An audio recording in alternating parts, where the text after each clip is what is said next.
In southwestern Niger, at least 58 villagers are dead after gunmen attacked them as they were returning home from a market. The massacre is just the latest atrocity in a country facing a wider security crisis.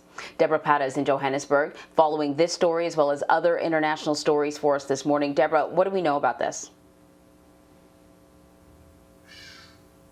Well, good morning, Anne-Marie. So far, nobody has claimed responsibility for the killings in Niger, but we do know that they took place in an area that has seen an increase in deadly attacks by groups linked to both ISIS and Al-Qaeda. In this particular incident, armed men intercepted a convoy returning from a weekly market and also attacked a nearby village in Tilaberi. The violence is part of a wider security crisis in West Africa's Sahel region, and these attacks are frequently concentrated in this area where the borders of Niger, Mali and Burkina Faso meet, a zone that a 5,000-strong French force has targeted heavily. Over to Myanmar, where the country's most powerful Buddhist monks association called on ruling military leaders to end the violence against protesters. They have accused an armed minority of torture and killing innocent civilians since last month's coup.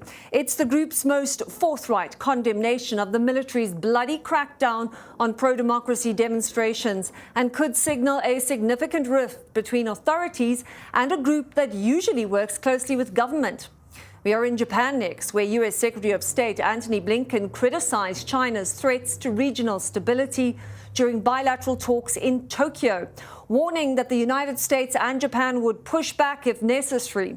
This marks the first trip by Biden cabinet officials, and at a joint media conference, Blinken said that China uses coercion and aggression to systematically erode autonomy in Hong Kong, undercut democracy in Taiwan, and abuse human rights in Tibet. The comments come as the U.S. has sanctioned an additional 24 Chinese and Hong Kong officials over Beijing's ongoing crackdown on political freedoms in the semi-autonomous city and ahead of the Biden administration's first face-to-face talks with China. And finally, staying in Japan, where a district court has ruled that not allowing same-sex couples to marry is unconstitutional. The ruling is a major symbolic victory in a country where the Constitution still defines marriage as being based on the mutual consent of both sexes. Now, while a law is still needed for same-sex marriages to actually take place, LGBTQ activists have celebrated the ruling, saying it has the potential to change lives. Anne-Marie?